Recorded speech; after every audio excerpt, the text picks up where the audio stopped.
Existem alguns assuntos que poucos profissionais e até empresas divulgam para o mercado relacionados à função de um analista de dados ou de um cientista de dados.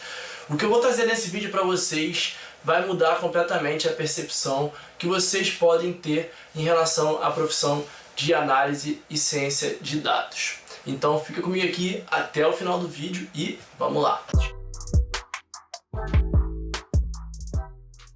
Fala pessoal, seja bem-vindo ao canal Data Marketing. Eu sou o Luan e para quem não me conhece, eu sou especialista em análise de dados e ciência de dados e eu vou trazer aqui para vocês nesse vídeo um tema bem importante que poucas pessoas falam. Mas antes de começar, eu queria pedir para você que ainda não é inscrito no canal que se inscreva aqui e ative as notificações para você não perder nenhum conteúdo que for postado aqui. Eu tenho certeza que se você conseguir acompanhar aqui os conteúdos do canal, você vai conseguir evoluir cada vez mais na área de ciência de dados e de análise de dados. Então vai lá, se inscreve aí. E de cara eu já quero começar para vocês aqui por um tema que é bem polêmico. Eu separei esse vídeo em diversos tópicos, onde eu vou mostrar para vocês o que poucas pessoas falam sobre a função de analista de dados e de cientista de dados. E eu quero trazer já de cara o primeiro deles, que é bem polêmico, que é a questão de salário. Salário. Aqui no Brasil não tem uma cultura de compartilhamento de salários, né? Dificilmente você sabe quanto ganha ali o seu par ou a equipe do lado, ou quanto que ganha em média os profissionais naquela diretoria. E isso no mercado exterior, nos Estados Unidos e em outros mercados também da Europa, é super comum você saber o salário dos seus companheiros e conseguir compartilhar e trocar informação sobre isso. E uma das coisas que mais me incomodava na hora que eu estava fazendo busca por vagas e fazendo participação de processo seletivo é que recrutadores me pediam expectativa de salário, né? Qual é a minha pretensão salarial? E a pretensão salarial, para quem está trabalhando, é muito simples. Você vai pegar o quanto que você ganha e você vai botar sempre um percentual acima.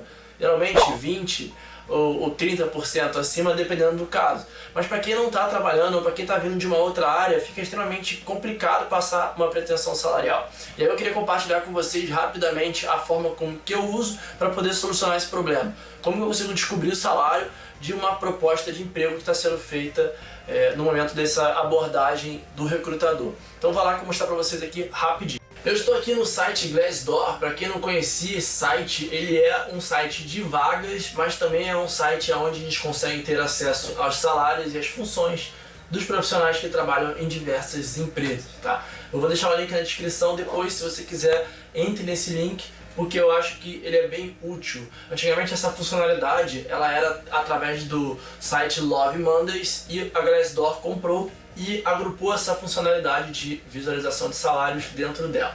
E aí como é que você faz para poder descobrir? Você pode pesquisar ou pelo cargo de cientista de dados ou analista de dados e conseguir entender a parte de salários de forma geral, né? E aí como é que você faz? Você entra aqui nessa página, eu vou deixar o link exatamente dessa página aqui na descrição, e você busca aqui por cientista de dados ou analista de dados e a localização também que você está procurando.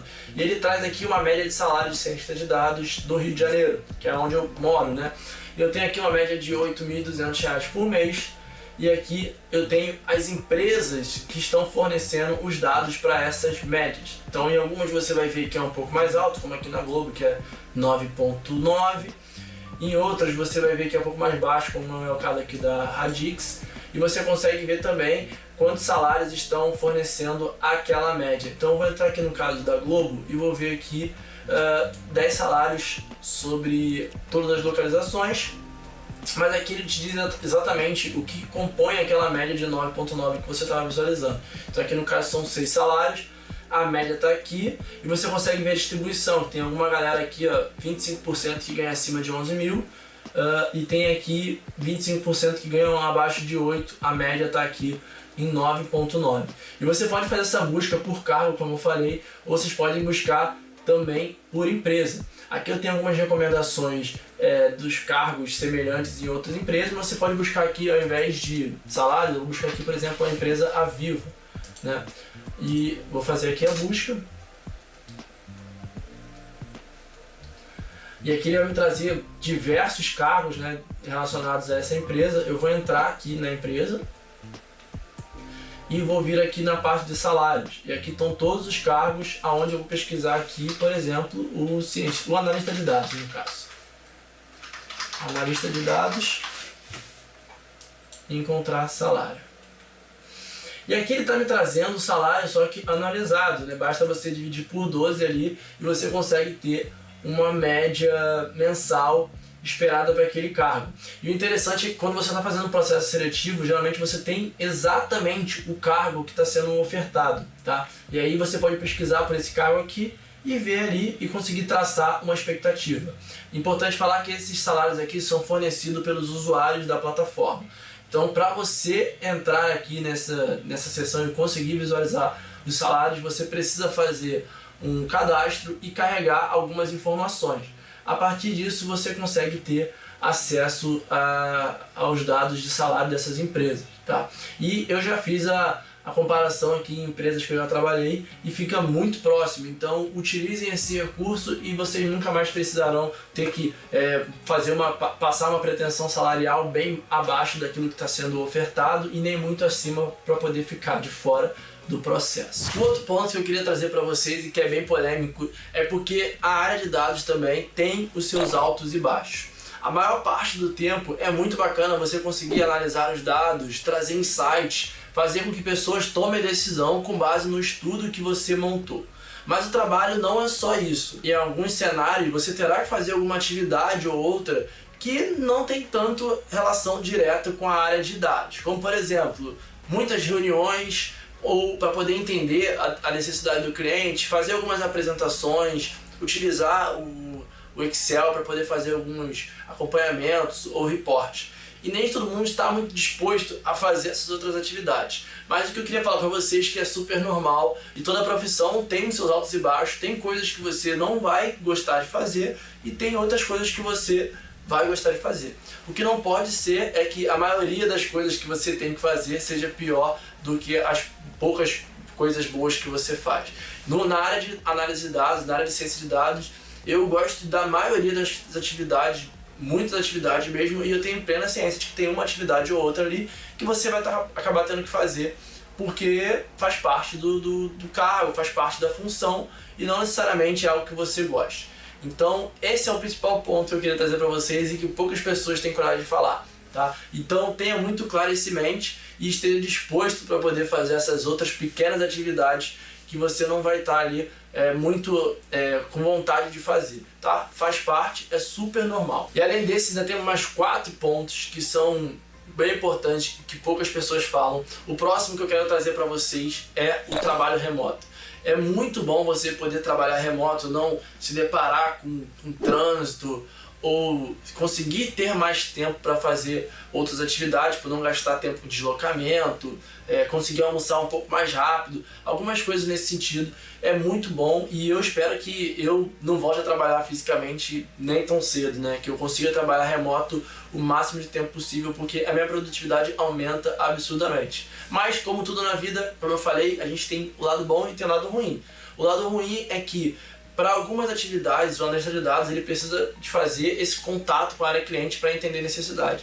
E o fato de você estar remoto, às vezes, faz com que a comunicação não seja tão efetiva, né? Então você acaba tendo que, às vezes, ter mais de uma conversa sobre o mesmo assunto para poder esclarecer alguns pontos que, fisicamente, isso pouco provável que aconteceria. Porque numa reunião você consegue tirar ali todas as dúvidas, não tem muito receio de falar ou de mandar alguma informação ali durante o que está sendo discutido. Então, mais uma vez, é algo que poucas pessoas falam, a galera só fala que trabalhar remoto é muito bom, de fato é muito bom, mas tem esse lado ruim, a gente tem a falta da conectividade com as pessoas fisicamente e que faz diferença sim na função de um analista de dados, ou de um cientista de dados. Outro ponto que eu queria trazer para vocês também é que quando você entra no LinkedIn e que você vê uma vaga lá onde tem 200, 300 pessoas inscritas naquela vaga e você acha assim, não é possível que eu vou conseguir competir com esse tanto de gente. Eu preciso confessar um negócio para vocês. Quando eu estava no início da minha carreira, que eu estava me candidatando em algumas vagas, muitas das vezes eu me inscrevia em vagas e eu às vezes nem lia direito o escopo da vaga e já me inscrevia achando que quanto mais vagas eu me aplicasse, mais rápido seria o meu ingresso na área, né? Eu começaria na área mais rápido. E isso não é verdade. Quando você vai passando por mais coisas no mercado, vai entendendo como é que funciona o mercado de fato, você vai ver que às vezes poucas aplicações e mais qualidade nessas aplicações é que vai fazer a diferença. E quando eu falo de poucas aplicações com mais qualidade, é você fazer aqueles passos, inclusive eu já mencionei aqui no canal, que é ter um portfólio, que é você se aplicar a uma vaga, mas mandar uma mensagem para o recrutador e se candidatar a vagas que estejam alinhadas com aquele seu momento. Ou seja, as vagas que estão pedindo a uma ferramenta que você está estudando ou que você já domina um pouco mais e que essa ferramenta ela se torne o seu porto seguro. Porque muitas das vezes, por ter 200 pessoas ali, tem 180 que não tem a capacidade para poder lidar com aquela vaga de fato, só apenas se inscreveu, assim como eu fazia lá muito tempo atrás, e isso faz com que o recrutador não consiga chegar no seu perfil, não consiga te enxergar, e se for uma vaga que você tem esse fit mais alinhado, né, esteja mais alinhado contigo ou com o seu momento, quando você manda essa mensagem para ele, ele consegue identificar isso, tá? Por isso que menos quantidade e mais qualidade na hora de você se aplicar às vagas, tá? E isso leva a gente para o próximo ponto, que é você precisa ser um resolvedor de problemas. O processo seletivo nada mais é do que um problema que você precisa resolver, que é encontrar uma vaga. E o analista de dados de sucesso, um cientista de dados de sucesso, não é aquele que tem o código mais bonito, o código mais bem feito, feito da melhor forma possível. Não, é o profissional que consegue resolver qualquer problema. E por isso você precisa ter sempre um porto seguro relacionado à linguagem de programação, uma linguagem que você consiga resolver basicamente todos os problemas e tenha um pouco de conhecimento em outras, porque pode ser que faça sentido você utilizar em algum momento.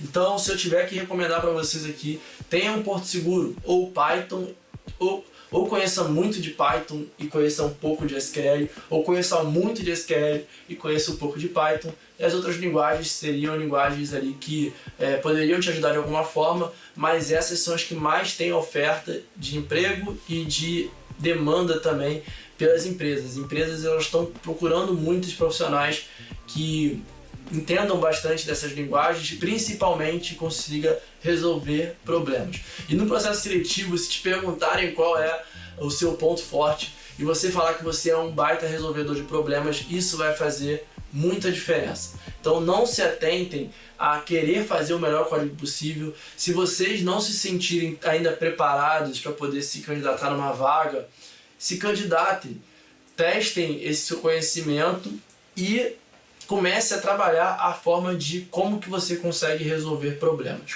Quando você dominar a arte de resolver problemas, você vai estar pronto para qualquer vaga. E isso também tem muita relação com o último ponto que eu vou passar para vocês, que é você não precisa dominar muitas linguagens. Quando você vê uma vaga no LinkedIn ou em qualquer outro lugar que peça uma lista infinita de tecnologias e de linguagens ou de ferramentas, se você entender que ali tem um SQL ou um Python, que geralmente vai ser a linguagem que vai mandar ou que vai determinar aquela função, se você tiver aquilo ali, já é o suficiente para você aprender e se candidatar e desenvolver as outras ferramentas se necessário. E por que eu falo se necessário? Porque muitas das vezes as empresas postam uma vaga falando de dezenas de ferramentas, ou que você precisa ter formação em ciência de dados, estatística e engenharia de software para poder analisar dados ou construir um dashboard no Power BI, o que não faz o menor sentido. Então não se atentem ao que está sendo pedido na vaga, tenha o seu porto seguro, seja bom em uma ferramenta, conheça um pouquinho das outras, mas não faça com que essas outras sejam impeditivo para você aplicar. E durante o processo seletivo, explica que você tem o seu porto seguro, tem uma ferramenta que você domina, que se você tiver que aprender as outras, você vai conseguir fazer no dia a dia ou através de cursos, de alguma forma você vai conseguir resolver esse problema, tá? E com essas dicas aqui, eu tenho certeza que se você colocar em prática, vai fazer toda a diferença. Faz sentido para vocês isso que eu estou trazendo aqui? Comenta aqui no vídeo se fez sentido e se tem alguma delas que vocês acham que que faz mais sentido ainda para poder entender como que está a percepção de vocês também em relação a isso. E curta aqui para poder entender que faz sentido gravar mais conteúdos como esse e compartilhe esse vídeo também com aquele seu amigo ou amiga que pode ter alguma relação com a área de dados. E um recadinho rápido é que na descrição desse vídeo eu vou deixar o link do canal do Discord, do Instagram da Data Marketing e do LinkedIn para que vocês acompanhem a gente em outras redes e que também, se tiverem dúvidas, mandem pelo canal do Discord, porque a gente consegue responder para vocês e a gente consegue manter o histórico e dar visibilidade para todo mundo das dúvidas, porque a dúvida de um pode ser a dúvida do outro, tá? Vejo vocês em um próximo vídeo e tchau!